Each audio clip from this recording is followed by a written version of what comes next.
itu kita akan belajar kayak pengenalan terhadap SEO. Yang tadi Kanail bilang, jadi kita tuh sebenarnya sebelum-sebelumnya udah sempat singgung SEO itu apa. Cuman di pertemuan kali ini kita bakal membahas SEO itu lebih detail lagi. Next. Jadi pertama, apa itu SEO? Nah, jadi SEO ini adalah singkatan dari Search Engine Optimization. Nah, tujuan utamanya itu adalah mengoptimasi website untuk mendapatkan peringkat teratas di hasil pencarian. Jadi, dengan SEO ini nanti website teman-teman tuh bisa bersaing dengan website lain. Agar ketika dicari di search engine itu posisi websitenya bisa di paling atas. Nah, jika websitenya sudah paling atas, maka nanti potensi traffic organik juga akan meningkat ke angka yang lebih baik. Nah, kalau misalnya teman-teman bingung, traffic organik itu maksudnya adalah analitik dari website. Jadi kayak waktu di pertemuan 2 sempat disinggung juga conversion rate dan bounce rate. Jadi conversion rate dan bounce rate ini juga adalah traffic organik dari suatu website. Nah, maka dari itu sebenarnya SEO ini tuh penting banget ya jika teman-teman tuh punya website. Karena dengan SEO yang baik, maka hasil dari analitiknya juga akan baik. Next. Nah, di sini teman-teman bisa lihat ada gambar. Nah, ini tuh adalah hasil pencarian kalau misalnya teman-teman ngetik kata kunci hosting di search engine. Nah, jika teman-teman mengetik sesuatu di Google, pasti yang paling atas itu adalah biasanya ada tulisan ad-nya. Nah, jadi di sini kalau ada tulisan ad itu adalah kelompok SEA atau Search Engine Advertising. Nah, bisa dilihat ini adalah yang di kotak merah itu adalah Search Engine Advertising. Jadi ini adalah website yang membayar ke Google kayak ngiklan gitu agar jika dicari dengan kata kunci tertentu nanti dia tuh bakal muncul di paling atas. Nah, kemudian ada kotak ungu nih. Nah, kalau di kotak ungu ini adalah SEO atau Search Engine Optimization. Jadi kalau misalnya SEO-nya itu sudah oke, sudah bagus, nanti jika dicari dengan kata kunci tertentu, dia bakal muncul di bawahnya website yang bertulisan ad. Jadi sebenarnya inti dari SEO ini teman-teman berlomba-lomba dengan website lain agar hasil pencariannya itu bisa di posisi paling atas. Next. Nah, selanjutnya ini ada jenis-jenis SEO. Jenis SEO ini ada 2, on-site dan off-site. Jadi yang pertama itu adalah on-site. On-site SEO adalah praktik mengoptimalkan halaman web untuk mendapatkan peringkat lebih tinggi dan mendapatkan traffic organik di mesin pencari atau Google. Jadi maksudnya di sini adalah proses teman-teman merubah website agar menjadi lebih relevan dengan kata kunci yang akan diketik di mesin pencari. Nah, jenis on-site ini tuh dilakukan agar halaman website itu menjadi relevan terhadap kata kunci yang dicari oleh pengguna internet. Jadi semakin website situs teman-teman semakin website situsnya teman-teman itu relevan ke mesin pencari, jadi kemungkinan pengguna internetnya juga dia bakal kembali mengunjungi website teman-teman akan semakin meningkat. Nah, yang kedua ini ada offsite.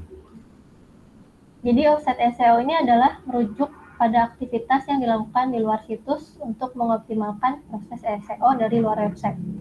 Maksudnya adalah jadi ini mencakup semua yang dapat dilakukan untuk meningkatkan SEO, tapi secara tidak langsung di dalam websitenya. Jadi dengan kata lain, offsite SEO ini mempromosikan website dan konten ke website orang lain. Jadi kalau intinya itu gampangnya, onsite itu pengaruh optimasinya dari dalam, kalau offsite itu pengaruh optimasinya dari luar website. Next. Nah, di sini teman-teman bisa baca ya teknik optimasi onsite SEO itu cara-caranya dengan melakukan pengeditan di dalam website. Dari membuat judul konten yang menarik, terus menambahkan gambar dan optimasi gambar, Selanjutnya menambahkan heading dan subheading, lalu meningkatkan kecepatan website, dan menggunakan LSI, keyword, atau variasi kata kuncinya, serta menggunakan external link. Nah, teknik ini tuh dilakukan melalui pengeditan di website teman-teman sendiri, jadi secara dari dalam gitu. Next. Nah, selanjutnya ini ada teknik optimasi offsite SEO. Nah, kalau teman-teman baca ini ya, di sini tuh tekniknya dengan cara melalui luar website teman-teman. Seperti yang pertama itu kan ada link building. Jadi link building itu proses untuk mendapatkan link dari website lain ke website kita. Contohnya, contoh aslinya tuh dengan cara teman-teman ngiklan di website orang lain. Nah, kedua itu ada listing bisnis. Nah, listing bisnis ini memasukkan website teman-teman ke dalam website seperti Zomato, GrabFood, dan masih banyak lagi. Nah, ketiganya ada brand mention di media sosial. Nah, kalau brand mention di media sosial ini maksudnya adalah memanfaatkan media online. Jadi di sini teman-teman tinggal memasukkan link website teman-teman ke dalam media sosial seperti Facebook dan Instagram. Next. Nah, selanjutnya akan dijelaskan oleh Kanael.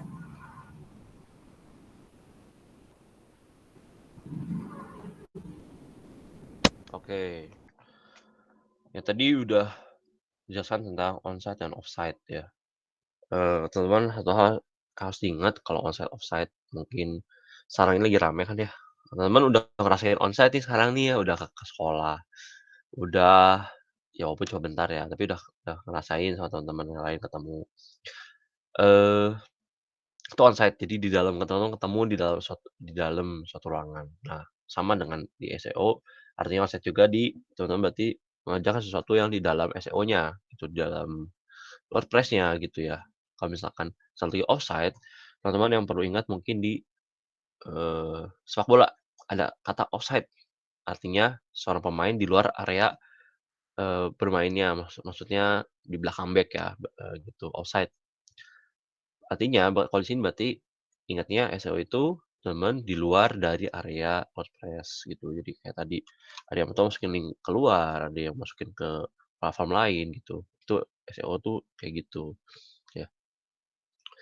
Hal yang paling sederhana seenggaknya ini, kalau misalkan teman jualan baju, teman udah punya WordPress-nya ya. Kalau misalnya dicari di Google berarti ada satu ya. Tapi kalau misalnya teman jual bajunya di e-commerce yang lain, Tokopedia, Shopee, Bukalapak, Blibli kayak gitu kan berarti ada banyak ya. Ada WordPress-nya, ada Shopee-nya, ada Tokopedia, jadi banyak. Nah itulah yang penting kayak gitu ya, website-nya juga. Oke, sekarang kita akan, belajar tentang indikator utama dalam SEO itu apa aja. Ya, jadi SEO juga punya indikator pentingnya. Dari sini tuh, 8 ini yang terutama yang memang, eee, ya secara general dan dia dia itu, ada di lingkupnya SEO ini. Yang pertama nih, struktur URL. Kalau teman-teman ingat ya domain waktu itu kita pernah belajar domain, ingat ya? Domain itu satu bagian dari URL ya, uniform resource locator, URL tuh. Nah, di struktur URL ini, teman-teman ingat ya, domain itu menentukan. Jadi strukturnya pun harus sederhana gitu. Dalam, website yang kita biasa pakai memang sudah sederhana ya sebetulnya, tapi, dengan kata-kata yang ada di WordPress itu sebenarnya lebih sederhana secara nggak langsung. Kalau nyadar ada yang kalau teman nge-post ada 18 atau berapa angka post sama dengan, kayak gitu. Nah, di URL tuh kayak udah ada dot, udah pasti teman akan ketemu dot, titik ya, garing, slash, garis miring, tanda tanya, sama dengan, strip, itu udah pasti hal yang pasti gitu. Dan, eee, sebenarnya ini nggak oke nggak, ini kayak teknis banget ya, teknis banget gitu. Tapi, ya memang itu penting kok. Jadi, struktur URL itu penting. Oke, yang kedua itu penggunaan SSL atau TLS. Ini singkatannya teman-teman ya, eee, yang singkatnya mah ini secure lah, HTTPS mungkin, waktu itu dibahas juga HTTP sama HTTPS. Yang lebih aman ya HTTPS ya, yang ada S-nya, lebih secure. Kenapa sih, ini penting banget menjadi satu buah indikator. Kalau teman-teman mau transaksi misalkan di dalam suatu website ya, dia udah secure, teman-teman lebih aman ya, lebih enak ya transaksinya ya, eee, tanpa harus, pikir panjang, "Oh, ini website udah secure nih, udah aman," makanya teman-teman mau transaksi, gitu. Tapi kalau misalkan di sini, teman-teman punya sebuah website tapi belum secure, lalu ada transaksi, apalagi transaksinya misalkan belum yang kayak via GoPay atau via yang lain-lain lah, masih verifikasi manual, nggak langsung nih ya. Orang kan kayak ragu, eee, belum secure nih, ngeri nih, takutnya nanti transfer transfer, tapi barangnya nggak nyampe, kayak gitu. Karena banyak banget teman-teman di dunia nyata itu kayak penipuan gitu banyak, gitu. Ya, jadi sebuah penggunaan SSL itu penting gitu dan ini, kayak verify lah gitu, ibaratnya kayak ini tuh udah verify belum, gitu ya. Oke, kita lanjut yang ketiga. Yang ini adalah topik konten. Nah, di dalam sebuah SEO itu, topik konten itu penting. Kenapa? Relevan nggak si kontennya itu sama si website-nya. Ya waktu itu udah dibahas juga ya waktu itu ya ini. Jadi kalau teman jualan baju, kata-katanya di SEO-nya udah baju murah, tapi ternyata gambarnya atau website-nya tidak mendukung. Nggak yang fashionable misalkan, secara desainnya monoton kayak ya udah gitu aja. Lalu dengan, eee, bisa juga dengan misalkan baju murah tapi ternyata harganya mahal gitu, kan nggak sesuai ya. Teman-teman bisa menyimpulkan kata baju murah tuh murahnya apa gitu, misalkan murah karena eee, di toko sebelah harganya lebih tinggi 5.000 misalkan, ya bisa aja, tapi kan bukan itu yang orang cari, tapi yang orang cari tuh kayak dengan kata murah tuh, oh sesuatu yang murah tapi punya value gitu. Nah, konten di sini itu harus relevan, ya. Jangan juga kayak teman-teman jualan baju renang tapi, tulisannya baju aja, jangan ya.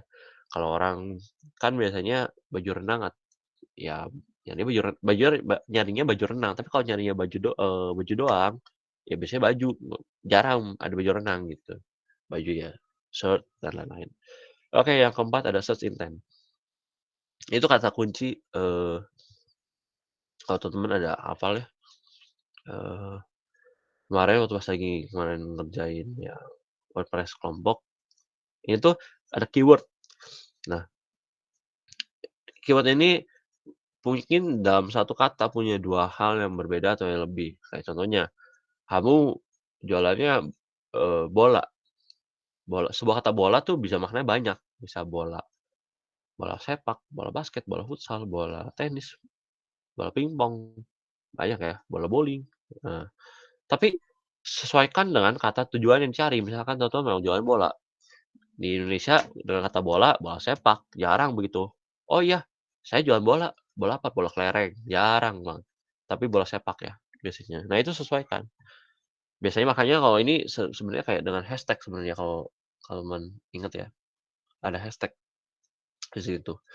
Orang kalau yang okelah kayak, dia alay banget ya, soalnya kenapa, hashtag-nya banyak, hashtag bola, hashtag basket, hashtag apa segala macam, tapi ini yang untuk, membantu dia mencarikan kata kuncinya, gitu. Oke, kita lanjut ke yang selanjutnya ya. Nah, struktur konten. Struktur konten di sini pertama harus mudah dipahami, ya. Kontennya jangan yang berat, tepat sasaran, sama jualannya piyama ya piyama tulisnya, jangan yang, baju tidur, mending piyama. Kenapa? Karena ya nggak tahu ya, kadang baju tidur tuh bisa beda makna dengan piyama gitu. Baju sehari-hari bisa jadi baju tidur, tapi piyama ya bisa juga sih sebenarnya. Jadi baju sehari-hari, cuman kan kayak orang jarang gitu. Oke, dan yang ketiga adalah tidak mengandung plagiarisme ya. Nah, sebenarnya ini struktur konten ini tuh, secara bahasa ya, mungkin secara bahasa dan juga secara, eee, apa ya, penulisan, ini tuh yang ditekankan di situ. Teman-teman kalau saya menulis sesuatu jangan mengandung unsur plagiat ya, jangan. Ya, entah plagiat merek, entah plagiat cara penulisan pun jangan, gitu. Mungkin mungkin ini di sini ada nanti, masuk ke UU ITE ya. Jadi, jangan sampai ini menjadi masalah kalau misalnya kita nulis konten, orang bisa bullet kita, ya. Dan kalau bisa mudah mudah dipahami, nah mungkin kalau teman-teman ada yang langganan koran, kalau orang tuanya masih langganan koran atau dulu pernah langganan koran, kalau di Bandung kan pikiran rakyat ya korannya ya, PR ya, aku juga langganan PR. Kalau teman dulu pernah baca koran PR, koran PR tuh lebih enak dibaca, lebih ringan, lebih, ya enak aja dibaca karena pakai bahasa sehari-hari. Tapi kalau misalkan eee, teman beli Kompas, merek Kompas ya, koran Kompas nih. Kompas itu bahasanya baku, terus berat gitu. Jadi dia begitu teman baca, agak berat bahasanya karena bakunya itu. Nah, di sini kalau boleh dikatakan, carilah atau bikinlah sebuah struktur konten itu yang memang ketika dibaca tuh enak, ringan gitu, mudah dipahami juga sama orang-orangnya, gitu. Pakai bahasa sehari-hari di sini. Oke, yang keenam ada meta text. Meta text. Ya, ini kalau teman ingat ada meta text atau meta description ya. Nah, itu yang di sini ya, nih aku mau kasih lihat di slide yang sebelumnya. Nih, oke ini aja deh. Diskon 7% web hosting Indonesia terbaik dengan unlimited bandwidth dan light speed untuk kecepatan website. Pilih hostingan sekarang, gratis domain. Nah, ini tuh meta text atau meta description nih sebenarnya, sama aja sih sebenarnya, ya. Jadi, teman-teman ini penulisan itu penting, kenapa? Biasanya teman kalau nyari informasi, biasanya ya, nggak tahu ya, kalau aku biasanya nyari informasi, misalkan aku mau cari tentang kopi, kopi Arabica, eee, kopi Arabica Papua Wamena, misalkan aku cari kayak gitu. Aku lihat dulu di sini ya, lihat dulu di bawahnya. Apa sih yang, di website-nya misalkan ada ketentuan apa, misalkan nih, oh ternyata aku carinya yang misalkan roasting-annya, eee, levelnya medium. Oh ternyata sih dark, nggak mau aku, karena aku nggak mau yang pahit-pahit banget. Aku maunya yang lebih, kerasa, arabikanya. Nah misalkan kayak gitu, ya. Jadi dilihat dulu di sini ya, lihat dulu di, mmm, meta text atau description-nya, gitu. Makanya teman-teman, eee, di sini tuh entar aku balik lagi. Makanya di sini tuh penting banget. Kenapa? Karena yang ditampilkan duluan yang di Google ya. Mungkin nggak cuma Google, tapi di semua search engine yang ada, gitu. Kalau teman nyari kan ada isinya. Nah, ini yang bisa menjadi kalau istilahnya nge-bait orang. Nah ini nih, ini bisa buat nge-bait orang gitu. Jadi dan jangan pernah menuliskan sesuatu informasi yang penting di dalam, meta text ini. Karena kan jadi meta text ini sebenarnya udah bisa kita bisa atur ya, nggak nggak cuma jiplakan dari website gitu. Misalkan teman-teman jualan tentang roti, ya teman-teman harus gimana caranya supaya orang tertarik masuk website-nya. Nah, ini perhitungan conversion rate dan, eee, apa ya, dan juga di sini tuh AIDA-nya ada ya kalau teman-teman, eee, nggak langsung sadar ya. Jadi di sini kalau misalkan mmm, Metanya kasih ada kayak diskon dulu segala macam, ada, eee, cari roti murah misalkan kayak gitu, itu kan menarik perhatian orang. Nah, makanya nih balik lagi ke AIDA jadinya ya. AIDA itu juga diterapkan di semua, digital marketing sebenarnya, itu karena itu konsep dasarnya, oke. Jadi meta text itu penting. Oke lanjut. Nah ini yang 2 terakhir, yang penting tapi, nggak sepenting yang sebelumnya sih sebenarnya. Oke yang ketujuh ada backlink ya. Tadi ada intralink, sekarang backlink.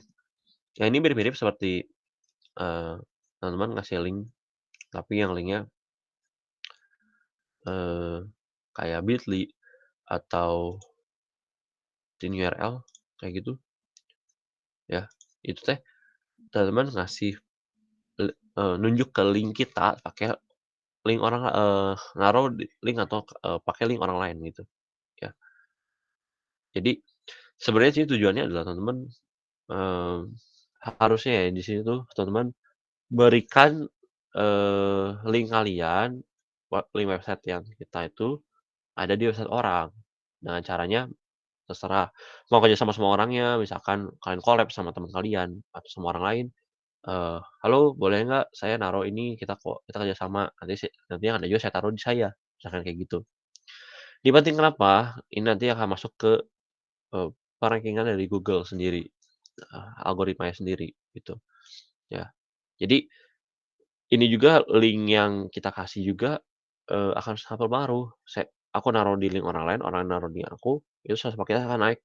Karena kalau misalkan orang yang butuh misalkan aku roti, kamu tentang, eee, yogurt misalkan, aku roti, kamu yogurt nih misalkan nih. Itu kan buat sarapan ya misalnya ya. Nah, eee, di yogurt ada link ke roti, di roti ada link ke yogurt. Kalau misalkan orang lagi nyari yogurt, ada roti juga nih, roti apaan? Pas lagi orang nyari di roti, ada yogurt apaan nih? Nah, itu yang bikin sama-sama naik si algoritmanya, gitu ya, gitu. Dan ini nanti bentar akan dibahas di page rank-nya, gitu ya. Jadi backlink itu penting. Oke, yang terakhir adalah kecepatan website. Nah, ini itu penting, kenapa? Karena teman-teman kalau misalkan load eee, internet di rumah teman-teman kencang banget 100 speed-nya 100 ya, lalu teman buka satu website, tapi loading loading lama banget, loading-nya muter terus. Kesel nggak sih? Kesel kan ya? Rasanya kayak, apa sih internet kayak udah kenceng banget tapi kenapa loading-nya lama gitu. Nah, di sini tuh kecepatan website sangat diperhatikan juga. Makanya kalau misalkan teman-teman hosting, ada beberapa yang dia menyediakan fasilitas WordPress Accelerator. Nah, untuk apa? Mempercepat kecepatan loading-nya gitu. Karena semakin cepat, dia website loading, semakin orang pengen, bukan pengen, tapi kalau misalnya orang itu butuh informasi akan berkali-kali ke website kamu. Gitu ya. Jadi itu 8 indikator yang di sekitar SEO yang mendukung gimana caranya SEO itu dapat optimal juga. Yuk lanjut, dikit lagi teman-teman beres ya, ada 3 slide lagi. Oke, ini ada 3 tahap algoritma search engine atau di sini ada Google Chrome ya, Google, yang terutama ini Google ya, Google Chrome itu browser-nya. Oke, yang pertama ada crawling. Ini namanya crawling, artinya, eee, dia tuh oke, temen udah kenal AI ya, Artificial Intelligence, kecerdasan buatan, mungkin udah pernah denger. Nah, mmm, dia menciptakan sebuah AI itu, kecerdasan buatan itu untuk apa? Nyari nih website-nya, dia ngumpulin, dia kelompokin, dia klasifikasiin, mana website yang baru, mana website yang baru update, yang terupdate atau enggak, dan mana website yang udah mati, gitu. Yang udah nggak pernah diupdate, yang nggak pernah, orang kunjungi, bahkan yang nggak pernah ada interaksi di dalam website-nya. Nah, itu namanya crawling, namanya tahapnya. Jadi dia kelompokin dulu nih, mana aja nih. Ini algoritma yang, ya ini yang punya Google sih, punya Google dan, eee, secara general kalau teman cari ada sih kayak gini, ya. Oke, yang kedua ada indexing. Di sini teman-teman, jadinya Google itu tadinya udah kayak, strateginya udah ngelompokin mana yang baru, update sama yang udah mati. Nah, kalau udah dikumpulin, ditaruh di suatu database. Yang ditaruh apa aja, ya datanya, urutannya, entah, secara tanggal, pokoknya semua data-datanya ditaruh di database, gitu, ditaruh. Nah, setelah udah di-indexing, lalu yang ketiga namanya ranking, di-ranking atau page rank. Nah, page page rank ini bukan diambil dari, eee, page halaman, bukan ya. Tapi page rank ini adalah sebutan, khusus sebetulnya karena apa, Google itu yang menciptakan adalah Larry Page. Dia yang menemukan cara perankingannya. Makanya disebutnya dengan page rank gitu. Nama dia sebetulnya, nama pencipta Google-nya. Nah, di tahap ini setelah udah tadi dikelompokin, udah mana yang mati, mana yang update, mana yang ini. Setelah dikelompokin, dia akan eee langsung nggak langsung, tapi lah pokoknya kalau teman ada nyari keyword misalkan nyari piyama, nah dia akan cari dengan yang mana yang, piyama, dia biasanya atau piyama, keyword-nya dicari, gitu. Ketika dicari yang paling atas bukan yang mati, tapi yang terupdate, nanti ada yang baru. Nah, baru yang, eee, mati gitu. Yakin pasti kalau misalkan, teman cari itu pasti yang atas-atas tuh yang paling baru, yang paling terupdate, yang pokoknya yang masih ada interaksinya. Kalau teman nyari satu di Google kan pasti ada GOO, O-nya panjang banget ya, GOO terakhir Google gitu. Nah, O-nya itu yang panjang itu teman cari silakan mau iseng nyari satu, misalkan nyari bunga, nah di belakang-belakang pasti udah mati atau udah kayak yang nggak jelas lah gitu website-nya. Cuma website cobaan kayak gitu, ya. Website yang halaman 1 pasti yang bagus-bagus, halaman 2 masih bagus tapi udah mulai bingung, ketiga udah sana udah, udahlah gitu, itu ya. Nah itu 3 tahap algoritmanya ya yang terkenal. Lanjut. Nah ini search engine, mesin pencari. Ya secara teori ini sebuah program yang dirancang untuk teman mencari sebuah situs di website ya, dalam www ya, World Wide Web. Nah, ini ada Google, ada Naver, tahu ya? Ada yang tahu Naver nggak? Ada yang tahu Naver? Nggak tahu. Yang Oke. Korea itu bukan, Kak? Yang apa? Yang Korea. Iya, ini pasti suka nonton drakor yakin nih. Enggak. Heeh. Oke, ya betul Naver tuh di Korea. Jadi Korea itu dulu nggak ada Google, tapi dia punya search engine sendiri namanya Naver Eee, dan itu dia memang ya Naver di Korea itu terkenal banget gitu, ya. Khusus Korea, tapi kita juga bisa sih akses tapi ya bahasa Korea rasanya seingat aku ya. Ada Google, ada Naver, ada Microsoft Bing, ya, ada Baidu, ada lagi kayak Yandex, Yahoo Indonesia, DuckDuckGo, ya banyak lah search engine ya. Dan ini logonya yang di kiri itu ini Baidu nih yang kayak biru, ini Baidu, ini logonya, Bing, ini Google Chrome, ya beda ya. Google Chrome itu browser, kalau Google itu mesin pencarinya, kalau Chrome itu browser-nya. Dan ini Mozilla Firefox itu browser. Oke, lanjut yang terakhir, cara kerja search engine. Nah, kalau tadi ada algoritmanya yang tentang Google, nah ini secara lebih general lagi cara kerjanya gimana. Pada intinya dasarnya setiap tiap mesin pencari itu dia punya algoritma tertentu, punya bumbu dapurnya sendiri, pasti. Dan dia itu akan, berusaha bagaimana menentukan konten mana yang layak di atas. Dicarinya misalkan lampu, ya di atas gitu, hasil pencarian paling atas. Gimana caranya? Ini, eee, yang pasti kalau teman-teman cari di search engine, oke misalkan parfum ya, yang muncul akan parfum parfum parfum parfum, nggak mungkin nyarinya begitu parfum, yang keluar tisu, nggak mungkin, gitu, aneh gitu. Nah ini search engine semua udah menerapkan semua pokoknya per keyword, apa yang dicari gitu, ya. Jadi kalau misalkan someday misalkan nih teman-teman lagi jalan-jalan entah ada yang, atau misalkan lagi sama teman-teman kalian, atau nanti di kuliah bahkan ketika kalian kuliah ada yang ngomong tentang, "Eh, tahu SEO nggak?" Nah, teman udah tahu nih SEO itu apa. Dan dalam setiap SEO itu ingat, yang menjadi dasar, yang menjadi patokannya, yang jadi titik tumpunya ada di algoritma search engine-nya, gitu. Karena ya dari nama juga search engine optimization, untuk mengoptimasi si search engine-nya, maka dia bekerja di search engine, gitu. Oke, materinya sudah selesai teman-teman, silakan ada yang mau bertanya tidak? 10 menit lagi. Yuk,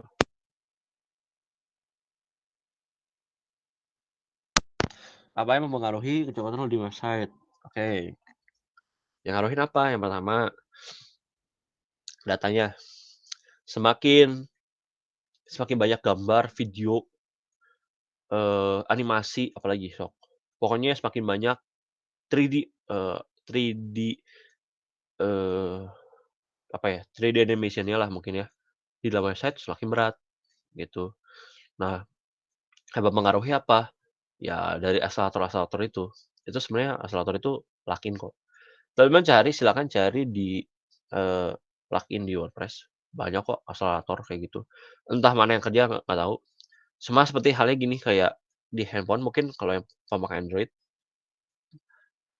aku yakin harusnya di antara semuanya, harusnya 80% pertama kali punya handphone, dulu Android, dan setelahnya pasti install Clean Master. Aku yakin, pasti pada install Clean Master. Untuk apa? Untuk nge-cleaning, untuk clear RAM, nge-clear file-file, ya. Padahal dari Android sendiri udah ada menunya, function-nya, udah ada. Cuma memang nggak ada di UI-nya, harus ke setting. Tapi ya nggak tahu dulu aku bahkan di handphone tuh aku pakai KliMaster gitu. Sementara setelah udah lama HP-nya udah mulai jadul nih, HP-nya udah biasanya kan kalau HP aku pakai selalu yang mid range ya, mid ya to low ya mid entry lah. 2 tahun ganti kan. Nah, di HP yang, aku pakai tuh udah 2 tahun nih, wah lemot nih kerasa nih.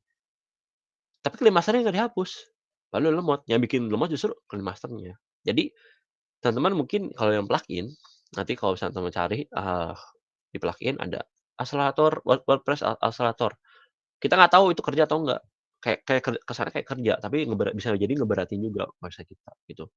Banyak banget, faktor-faktor yang mempengaruhi si akselerator itu, gitu. Tapi yang pasti cara oke itu tadi secara data ya, tapi secara akselerator itu kalau teman di hosting, dia tuh kalau udah ada paket akseleratornya, pakai aja. Kenapa? Artinya dia langsung di servernya, di-setting untuk kamu dapat bandwidth lebih banyak, gitu. Ya, sistem kerjanya kan kalau satu website itu, kamu nih satu website ya, aku mau buka, artinya apa? Aku tuh download sebuah data, sebuah tampilan yang ada di dalam server ini. Aku download, gitu. Di si servernya, apa yang terjadi? Dia upload semua gambar, dia download kita download ya, kita ambil, tapi dia juga bukan sekedar diam, tapi dia juga upload. Upload, ada yang tahu dengan upload ya? Kamu upload ke IG, nge-post itu kan upload ya, kamu ngirim gambar ke IG. Nah ini juga sama, dia akan ngirim gambar sesuai permintaan dari si yang minta. Ya misal kamu mintanya buka website awal, ya udah, tampilan awalnya dia akan mengupload. Nah, upload-nya itu yang ditingkatin gitu, bandwidth-nya, speed-nya. Misalkan tadi speed-nya cuma 2 kilobyte per second datanya, tapi digedein misalkan jadi 10 megabyte per second, makanya langsung kencang, itu faktornya, gitu. Jadi, oke karena tadi Julian nanya seperti itu, ya jawabannya seperti itu ya. Jadi itu faktor-faktor mempengaruhi dan ya ini kayak kita ngomongin kilobyte dan lain itu karena memang di IT seperti itu. Jadi konsep download dan upload itu akan selalu bekerja, gitu. Itu yang mempengaruhi banget. Dan akselerator itu yang membuat kayak orang awam, orang yang baru ini kayak, "Oh ini akselerator kan yang buat mempercepat ya," karena kan, bahasanya mempercepat. Orang kayak, "Oh mau mau aja," tapi sebenarnya itu kan secara kerjanya dia dibesarkan gitu kapasitasnya supaya supaya download dan upload-nya lebih cepat, gitu. Oke, terjawab Julian? Sip, ada mau nanya lagi nggak? Kalau pakai VPN Yuk. emang bisa lebih cepat gitu internetnya? Oke, pakai VPN ya, Virtual Private Network. Tergantung. VPN tidak menjamin sebuah, kecepatan kamu lebih cepat atau tidak. Yang pasti VPN itu oke gini, dari laptop atau komputer kamu akan tembus dulu ke router kamu. Router kamu akan tembus ke ISP. ISP itu singkatannya Internet Service Provider, ya. Entah ini Home, Telkom, ya dan lain banyak ya, ISP ya, Bisnet dan lain-lain. Nah, dia akan tembusnya gitu dari kamu ke router kamu akan langsung ke ISP gitu, ke ISP ya. ISP baru ke cloud, dari ISP baru ke cloud. Cloud itu ya maksudnya ke server lah ya, Kak, ke jaringan dunia ini. Nah, kalau kamu pakai VPN, kamu tuh nggak tembus ke ISP, kamu ke router kamu langsung tembus ke cloud. Kenapa? Karena lokasi kamu disembunyiin gitu. ISP-nya pakai dari region yang kamu pakai. Misalkan kamu VPN-nya loncat ke region-nya di Korea, maka kamu akan pakai internet Korea. Nah, yang bikin cepat atau enggaknya tergantung dari region-nya. Di region itu internetnya kencang nggak? Itu aja. Itu cara kerja VPN, ya. Jadi, Kak, kalau saya tadi bikin tambah cepet nggak? Itu nggak jaminan. Kalau kamu misalkan VPN-nya misalkan ya cobain aja ya, cobain cari ada VPN yang ke Zimbabwe nggak, kamu mau pakai nggak? Cobain, gitu. Jadi VPN itu cara kerja seperti itu. Dia, eee eee, dalam sebuah internet yang kamu pakai itu ada beberapa layer, ada satu layer yang dia sembunyiin, dia nggak dibongkar, dia langsung kirim ke ISP. Salah, dia akan lewatin ISP langsung ke internet. Nah, tembusan ISP-nya ganti jadi ke yang di VPN itu. Kamu kalau misal region-nya di Singapura, ya ke Singapura. Gitu. Kalau misalnya cepat ya, lagi cepat ya cepat, kalau lagi lemot ya lemot, gitu. Jadi VPN bukan jaminan ya, gitu. Kejawab, Max? Kejawab, Kak. Sip. Emang kamu pakai VPN buat apa, Max? Nonton Netflix biasa kan regionnya ada yang nggak ada gitu. Oh, oke. Netflix ya. Aku sampai sekarang belum nonton Netflix sih, jadi nggak tahu. So far aku pakai VPN tuh untuk nonton bola sih, cari streamingan bola, nonton bola live gitu. Tapi kalau aku sih biasanya dimatiin langsung begitu udah connect, yang penting connect dulu ke websitenya, VPN aku matiin gitu, karena bikin lemot kadang VPN-nya. Ya awalnya cepet, tapi lama-lama bikin ngedrop kan sebel ya, lagi nonton bola udah mau gol, loading, ya gitu. Ya gitu. Oke, ada yang mau nanya lagi nggak? Terakhir mungkin ya yang nanya. Boleh.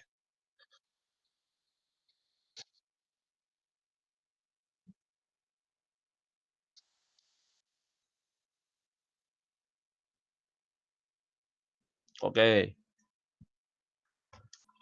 Sebenarnya lebih ringan mana? Ya lebih ringan yang PDF. Kenapa? PDF-nya kan di website ya, di servernya. Kalau kamu pakai Google Drive, berarti kamu maksa orang untuk kamu loncat dari satu ini, dari aku tuh background-nya kayaknya harus di-off dulu kayaknya, bentar ya. Kamu tuh loncat berarti dari background mana ya? Oh ini, sekarang ganti. Kamu loncat dari satu titik ini ke website kamu, itu dia loncat lagi ke Google Drive. Loncat tuh 2 kali. Tapi kalau misalnya kamu pakai PDF, dari kamu minta langsung ke website, buka PDF di sini. Gitu. Ya. Ya gimana ya ngomongnya ya, ibaratnya gini kayak, kamu punya file di server kamu, kalau yang server, di WordPress kamu. Kalau WordPress-nya lagi down, servernya lagi down, ya udah di kamu doang. Tapi kalau misalnya kamu punya file di PDF, PDF-nya di Google Drive, kalau Google lagi down, ya kamu nggak bisa buka, gitu. Kan itu juga pengaruh ya, gitu. Lebih baik kamu langsung taruh di WordPress-nya PDF-nya, gitu. Terbayang? Oke. Oke, ada lagi?